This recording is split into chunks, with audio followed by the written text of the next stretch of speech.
नमस्कार, आप देख रहे हैं एबी न्यूज। दर्शकों, एबी न्यूज में आपका स्वागत है। पटना हॉस्टल कांड, आखिरकार सीबीआई जांच की अनुशंसा हो ही गई।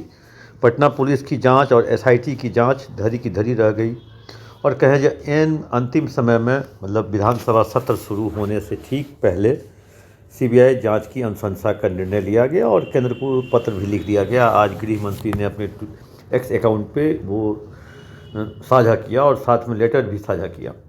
किस तरह का लेटर निकला, आखिर सीबीआई जांच की अनुशंसा क्यों करनी पड़ी और इस पूरे प्रकरण में सीबीआई जांच की अनुशंसा के लिए आखिर कितने मिनट का समय लगा सरकार को, क्योंकि 6 जनवरी का ये मामला था और कल 30 जनवरी, आज 31 जनवरी और कहे जो पूरी की पूरी अगर 25-26 दिन बीत गए तो 25-26 दिन बीतने के बाद सरकार ने निर्णय लिया।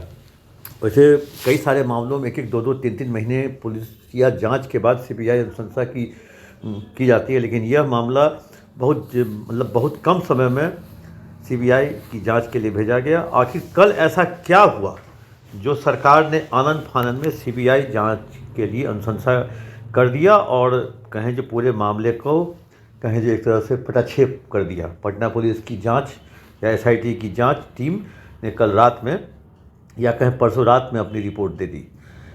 अब बात करते हैं आखिर क्या हुआ। कल दोपहर 3:15 बजे डीजीपी को गृह मंत्री ने अब पूरी टीम के साथ अपने आवास पे बुलाया था, पूरी कहें जो केस की अद्यतन जानकारी के लिए, रिपोर्ट के लिए। 3:15 बजे का टाइम था और डीजीपी अपने आवास पे पहुंचते हैं 2:50 पर।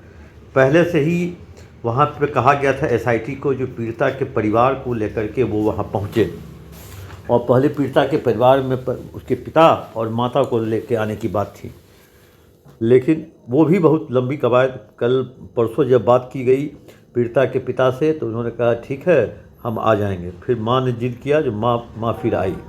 फिर कहा गया जो पुलिस अपनी गाड़ी भेज देगी, क्योंकि पुलिस को गवाह को लाने के लिए भी टीएडीए मिलता है। वैसी स्थिति में पुलिस की गाड़ी पर आने को तैयार भी हो गई।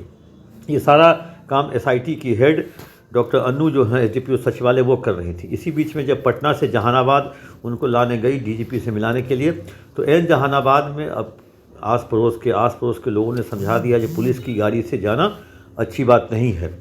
फिर उन्होंने कहीं से आस पड़ोस से अपनी गाड़ी का इंतज़ाम किया और साथ में वो लोग आ गए जहानाबाद से पटना। कल 2:50 में जैसे ही डीजीपी अपने आवास पहुंचते हैं, देखते हैं जो पीड़िता के परिजन काफ़ी लोगों के साथ गेट पे खड़ा है, कुछ अंदर कुछ बाहर, काफ़ी सारे मीडिया कर्मी वहाँ पे पहले से खड़ा है।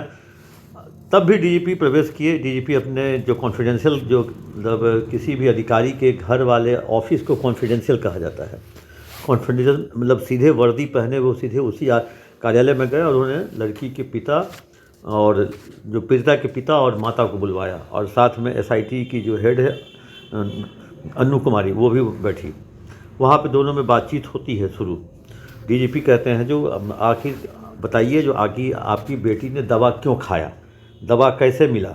आपने कहा मीडिया में बयान दिया जो कपड़ा आपको नहीं मिला, कपड़ा मैंने दिया नहीं। जब उन सारे लोगों को उनका फोटोग्राफ सब वीडियो दिखाया गया जो आपके द्वारा ही दिया जा रहा है कपड़ा, ये देखिए फ़ोटो। फिर डीवीआर निकालने के लिए भी पुलिसकर्मी गए, इसका भी फ़ोटो दिखाया गया। एक एक चीज़ का जब गूगल सर्च हिस्ट्री दिखाई गई, जो वो किस तरह की दवा जो इनकी बेटी ढूंढ रही थी, वो आखिरकार पूछते रहे जो क्या कोई घर के अंदर परेशानी, आखिर इस तरह की दवा खाने का तात्पर्य। इतना सुनते ही पीड़िता की माँ हत्थे से उखड़ गई और पुलिस पर आरोप प्रत्यारोप, पुलिस बिक गई है, पुलिस ने पूरे केस को मामले को तहस नहस कर दिया काफ़ी देर तक, क्योंकि 3:15 में डीजीपी को गृह मंत्री के पास भी जाना था। तो मुश्किल से 15 मिनट इधर और 10 मिनट इधर, 25 मिनट का समय था। 3:10 तक वो जब बात नहीं मानी और पुलिस पर आरोप प्रत्यारोप, पैसे का आरोप लगाते हुए वो नहीं बात मानी, तो डीजीपी वहाँ से निकल गए और डीजीपी ने साफ तौर पे कहा चलिए आपको हम गृह मंत्री से मिलवा देते हैं। तो फिर हुआ जो चलिए मिलवाते हैं। इसी बीच में डीजीपी निकल गए। डीजीपी अपनी टीम के साथ गृह मंत्री के पास पहुंचते हैं। गृह मंत्री से पूछते हैं, गृह मंत्री से पूछा जाता है जो पीड़िता के परिजन मिलना चाहते हैं लेकिन काफ़ी गुस्से में है। तो गृह मंत्री कहते हैं ठीक है बुलवा लिया जाए। तो उसके बाद जब तक वहाँ वो पहुँचते हैं, जब तक इनको बुलवाने के लिए टीम भेजी जाती है, तब तक ये मीडिया में अपना बयान दे चुके होते हैं और पुलिस पर आरोप प्रत्यारोप, सरकार पर आरोप प्रत्यारोप कर देते हैं। तब डीजीपी के द्वारा कहा जाता है, जो पीड़िता के परिजन तो पुलिस पे आरोप लगा रहे हैं, काफ़ी मतलब बुरा भला कह रहे हैं, क्या इसके बाद भी मिलिएगा? तो गृह मंत्री ने कहा जो बुलवा लीजिए, अगर किसी के अगर पीड़ित परिवार को अगर आप संतुष्टि नहीं है तो उसको संतुष्ट करने के लिए एक बार मिलना जरूरी है। लेकिन इसके बाद पीड़िता के परिजन ने गृह मंत्री से मिलना मुनासिब नहीं समझा। तब तक में हो गया, मतलब कहें जो 3:25-30 हो चुका था। उसके बाद ही वहीं पे बैठे हुए तमाम लोगों ने निर्णय लिया, मतलब गृह मंत्री, DGP, IG, SIT, senior SP, city SP east ने निर्णय लिया, जो अब जब पीड़ित के परिजन ही संतुष्ट नहीं हैं पुलिसिया जांच से, एसआईटी की जांच से, पीड़ित के परिजन ही जब पुलिस पे आरोप लगा रहे हैं, पैसे का लेन देन का आरोप, और तब इसकी जांच करना बेकार है। जब जितना जांच पुलिस करेगी उतना आक्रोश इन लोगों में बढ़ता जाएगा, और तब क्यों ना सीबीआई जांच की अनुशंसा कर दी जाए। 2:50 से लेकर 3:20 तक या 3:30 तक 40 मिनट के दौरान ये पूरा निर्णय हो गया जो सीबीआई जांच की अनुशंसा कर दी जाए। तो वैसी स्थिति में साफ तौर पे देखा गया, जो 40 मिनट के अंदर ये पूरे पुलिसिया जांच जो है वो सीबीआई को ट्रांसफ़र करने का, उसके बाद पटना के आईजी को निर्देश दिया गया जो आप अपनी पूरी जांच रिपोर्ट कहें वो सुपुर्द करें पुलिस मुख्यालय को। फिर पुलिस मुख्यालय ने उसको भेजा होम डिपार्टमेंट को, होम डिपार्टमेंट ने भेजा सरकार के पास। ये सारी कवायद रात 11 बजे तक चली। 11:30 तक पटेल भवन का सभी कार्यालय, चाहे होम हो, चाहे पुलिस डिपार्टमेंट हो, या पटना आईजी कार्यालय हो, पटना सीनियर एसपी कार्यालय हो, या एसआईटी, ये 11:30 बजे रात तक ये सारी कवायद चली। और उस सारी कवायद के बाद जब सरकार की मुहर रात में लग गई, आज सुबह, आज के डेट में नोटिफिकेशन निकला, जो केंद्र सरकार को पत्र लिखा गया। पुलिस के आला अधिकारी भी यह जान चुके थे, जो अगर हम कितनी भी तफ्तीश कर लें, एसआईटी हो या पटना पुलिस हो या जो भी सीआईडी हो, जब आक्रोश भर चुका है मन में तो वो आक्रोश नहीं निकल सकता। वैसी स्थिति में आक्रोश निकालने के लिए या आक्रोश को शांत करने के लिए यह सीबीआई जांच की अनुशंसा की गई, और मुश्किल से आधे घंटे के अंदर ये सारा निर्णय लिया गया।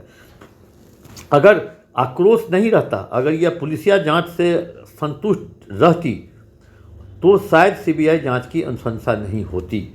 लेकिन पुलिस को भी लगा, सरकार को भी लगा, इस पूरे मामले पर कहीं न कहीं राजनीति भी हो रही है, इसलिए इससे अच्छा है जो सीबीआई जांच करे, और आखिरकार सीबीआई को ये जांच करने के लिए अनुशंसा कर दी गई। अब देखते हैं सीबीआई किस तरह की जांच करती है। इससे पहले भी बिहार में कई जांच सीबीआई के हवाले गई, एक से एक कई कांड, और सीबीआई जांच मतलब लेंदी प्रोसेस, मामले को फंसाना, लटकाना। कम से कम पुलिस या जांच या सीआईडी की जांच में आउटपुट निकल के, फाइनल आउटपुट निकल के आता है। सीबीआई जांच में आज तक फाइनल आउटपुट शायद ही बिहार के किसी केस में देखने को नहीं मिला हो, चाहे वो एल.एन. मिश्रा की हत्याकांड हो, चाहे वो नवरुणा हो, चाहे वो बालिका गिरी हो, चाहे वो शिल्पी गौतम हो, या जो भी मामले हैं, वो अगर आपको लटकाना है तो सीबीआई को अनुशंसा कर दीजिए, ताकि मामला भी शांत, आक्रोश भी शांत, हंगामा भी शांत, नेतागिरी भी शांत, नेताओं के बयानबाजी भी शांत, एक तरह से शांत, सबको शांत करने के लिए सीबीआई जांच अनुशंसा की जाती है। दर्शक देखते हैं, हम आप सब इंतजार में रहेंगे इस केस का क्या हश्र होगा, क्या इसका फलाफल होगा। तब तक के लिए दीजिए इजाज़त। आप अपना कमेंट बॉक्स में ज़रूर दें।